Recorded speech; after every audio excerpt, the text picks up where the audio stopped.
हुकूमत पर इस बात का दबाव बनाना चाहिए कि जो हमारी आबादी का तनासुबी हिस्सा होता है वो मुकर्रर कर दिया जाए हमारे लिए। एक अदद टिकट की खातिर लोगों ने अपने ज़मीर को गिर भी कर दिया है। ये ज़रूरत इस बात की है कि अवामी तहरीक चलाई जाए। आप जैसे लोग मुआविन साबित हो सकते हैं।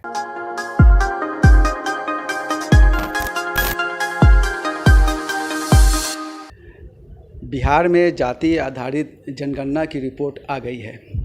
इस रिपोर्ट का कई तरह से एनालिसिस किया जा रहा है। अख्तरुल ईमान साहब इस सिलसिले में कुछ ख़ास नुक्ते नज़र रखते हैं। ये बताइए कि इसका पॉजिटिव एंगल क्या है? नहीं, पॉजिटिव एंगल ये है कि कम अज़ कम एक साइंटिफिक डेटा हमारे सामने में है कि पिछड़ों की, अत्यंत पिछड़ों की और दलितों की जो गिनती सामने में आई है उसमें एक बात लोगों को खटक रही है कि इनकी संख्या बढ़ी है। तो मैं समझता हूँ कि आर्थिक, सामाजिक और शैक्षणिक विश्लेषण करने से पहले ही हमारे पास एक सबूत आ जाता है कि आबादी उसी कम्युनिटी की बढ़ती है जो निरक्षर हो, गरीब हो। यानी ये बात है कि ये आबादी अब भी गरीब है और अब भी नाखानदा है। इसलिए अब ज़रूरत इस बात की है कि इस जदीद सर्वे के तनाजुर में इनकी बेहतरी के लिए काम किया जाए। और मौजूदा वक्त जो नाइंसाफ़ियाँ हो रही हैं उसमें मुमकिन नहीं है कि बग़ैर रिजर्वेशन के इनकी हालत बढ़े। इसलिए अब रिजर्वेशन का दायरा बढ़ना चाहिए। और साथ ही माजी का जो तजर्बा रहा है कि ओबीसी लिस्ट में जिस मुस्लिम आबादियों का पसमानदा बिरादरियों की शमूलियत हुई उनको वाजिब हिस्सा नहीं दिया गया। अगर आप 33% में देखें तो तकरीबन उसमें 8% मुस्लिम आबादी का हिस्सा होता है, लेकिन उसमें 2% भी नहीं दिया गया। इसलिए अब ये होना चाहिए हमारे दानिशवरों को, अहले सियासत को, अहले कलम को इस बात पर, हुकूमत पर इस बात का दबाव बनाना चाहिए कि जिस तरह जुनूब की रियासतों में, कर्नाटक में, तमिलनाडु में, केरल में रिजर्वेशन विद इन रिजर्वेशन, यानी कि उस रिजर्वेशन में जो हमारी आबादी का तनासुबी हिस्सा होता है वो मुकर्रर कर दिया जाए हमारे लिए, ताकि हम हकमारी से महफूज हो सके। इसकी शदीद ज़रूरत है। अगर ऐसा हो गया तो मैं समझता हूँ कि इससे महरूम तबकात को इंसाफ मिलने में आसानी होगी। आपने कहा कि दबाव बनाया जाए। समाज का ऐसा कौन सा तबका आपको लगता है कि जो सरकार पर या अपोजिशन पार्टी पर कोई दबाव बना सकता है? मौजूदा वक्त तो कोई ऐसी पार्टी नहीं है, चूँकि बीजेपी वाले खुद नहीं चाहते।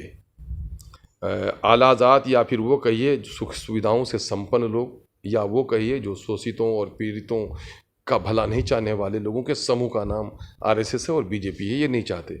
और दूसरा अलमिया ये है कि मौजूदा वक्त मौका परस्ती और मुफाद परस्ती की सियासत ने लोग इतना घेर रखा है, वो एक अदद टिकट और अपनी रुकनीत के खातिर हक बात बोलने के अहल नहीं रह गए हैं।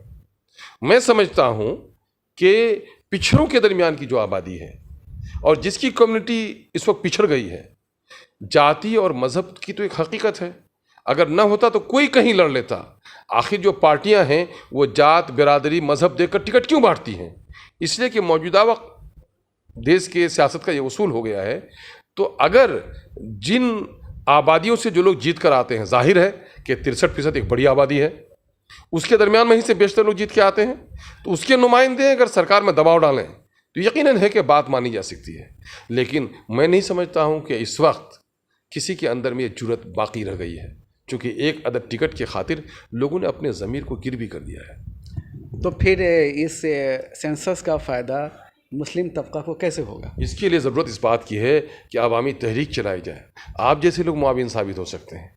हम जैसे महरूम लोग हैं इसके लिए कि जो अपने हुकूक़ के लिए आवाज़ उठाते हैं। समाज को जगाना, हमारी जो मुख्तलिफ समाजी तंजीमें हैं वो उठें और उसके लिए आबादी को वो करें कि आबादियों के दरमियान में से, चूँकि ये कुदरत का आइन है, जब तक कोई कौम अपने को तब्दील न करना चाहेगी कुदरत भी उसको तब्दील नहीं करेगी। जब ये तयशुदा आइन है तो इससे किसी को मफर नहीं है। इसलिए इन आबादी को उठना पड़ेगा, इनके हसास लोगों को, इनके ज़िम्मेदार लोगों को अब उठना पड़ेगा कि हमारे साथ पास शवाहिद हैं कि हमारे साथ नाइंसाफ़ी हुई है। इसलिए हमारे इस नाइंसाफ़ियों के सद्देबाब के लिए हमारा हिस्सा मुख्तस कर दिया जाए, इसके लिए लोगों को उठना पड़ेगा। मुस्लिम आबादी आमतौर से मजहबी तंजीमों से कंट्रोल होती है, तो क्या आपको लगता है कि मजहबी तंजीमें इसमें इम्पोर्टेंट रोल अदा कर सकती हैं? मैं समझता हूँ कि अगर हमारी मिली तंजीमें अगर ये रोल अदा नहीं करती हैं तो यकीनन है कि वो मिली तंजीम नहीं है। मिल्लत नाम सिर्फ शक्ल सुबाहत का नहीं है। मिल्लत नाम सिर्फ एक कलमे पर मुत्तहिद होने का, बज़ाहिर मुत्तहिद होने का नहीं है, बल्कि उस इत्तेहाद का मुतालबा ये है कि जो कमज़ोर तबक़ात हैं उसके इंसाफ की लड़ाई लड़ी जाए। तो मैं समझता हूँ ये उनका फ़रीज़ा है। अगर इस तरफ वो तवज्जो नहीं देते हैं तो मैं समझता हूँ कि अपने फ़रीज़े से गफलत होगी। एक मामला आ रहा है कि वो इराक़ी बिरादरी का कि लगभग 15 लाख आबादी है इनकी, लेकिन इस रिपोर्ट में मिसिंग है उनका आंकड़ा।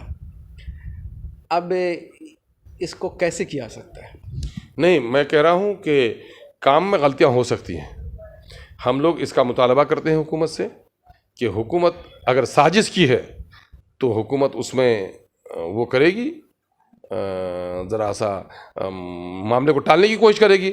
अगर वाक़तन हुकूमत सही तौर पर शोषितों पीड़ितों के लिए मुखलिस है तो फौरी तौर पर इसकी इस्लाह करेगी। और मैं समझता हूँ वो आबादी जब मुस्लिम आबादी में जोड़ दी जाएगी तो मुस्लिम आबादी का तनासुब तकरीबन 19% हो जाएगा। मुझे समझता हूँ कि सही तादाद होगी। आपको क्यों लगता है कि ये साजिश हो सकती है? मैं साजिश इसलिए हो सकती है कि लोग जमहूरियत में उनकी आबादी को घटाकर पेश करने की कोशिश कर रहे हैं ताकि उस कम्युनिटी को अपनी सही ताकत का एहसास नहीं हो, उसको सही स्ट्रेंथ का, सही जो स्ट्रेंथ है उसको एहसास नहीं है। इसलिए पॉलिसी बनाते वक्त चूँकि तादाद की एक अहमियत होती है, इसलिए वो कहेंगे कि तुम्हारी तादाद से हम ज़्यादा दे रहे हैं। सुरजापुरी की एक अच्छी खासी आबादी देखने को मिली है, सीमांचल में काफ़ी असर है। क्या इसका कुछ पॉलिटिकल फ़ायदा भी हो सकता है? देखिए, सुरजापुरी में तो बड़ा अलमिया है। एक तो ये है कि सुरजापुरी की आबादी और ज़्यादा है। सुरजापुरियों के एक बड़े तबके ने अपने को सुरजापुरी नहीं लिखा सके हैं। और मामला ये है कि सुरजापुरी तो बहैसियत मजमूई इनको पिछड़ी जाति में ले लिया गया है, लेकिन इनको ओबीसी में रिजर्वेशन देते वक्त नोटिफिकेशन में एक लाहिका लगा दिया गया उसमें कि शेख, सैयद, मुग़ल और मलिक को छोड़कर, पठान को छोड़कर। अब नतीजा ये हुआ है कि पुराने दस्तावेज जो उस वक्त फ़ारसी कवायद के मुताबिक बुज़ुर्गों को शेख लिखा करते थे, आज भी शेखुल जामिया लिखते हैं, है ना। आइए शेख, जाइए शेख, ये हज़रत के बिलमुकाबिल बात कही जाती थी। तो उस वक्त उनके बहुत सारे जो दस्तावेज हैं उसमें ये लिखा गया है। तो नतीजा ये होता है कि 5% भी सुरजापुरी आबादी, मैंने उस दिन कुल जमाती मीटिंग में वज़ीर आला मोहतरम के सामने में ये बात रखी कि भले ही इनकी 24 लाख की आबादी आ गई है आपके सामने में, लेकिन 2 लाख की आबादी भी इनकी रिजर्वेशन से कवर्ड नहीं है, चूँकि उनको आज तक उनका कास्ट सर्टिफिकेट नहीं बन पा रहा है। तो इसलिए अब एक लड़ाई सुरजापुरियों को भी लड़नी चाहिए कि भाई हमारी गिनती जब उस एतबार से हुई है तो जाहिर है कि हमारे कास्ट सर्टिफिकेट इशू किया जाए। तो आपको क्या लगता है कि इस कम्युनिटी में कुछ बदलाव, इस जो ये रिपोर्ट आई है उसमें वो सियासी और समाजी तौर पर देखने को मिल सकता है?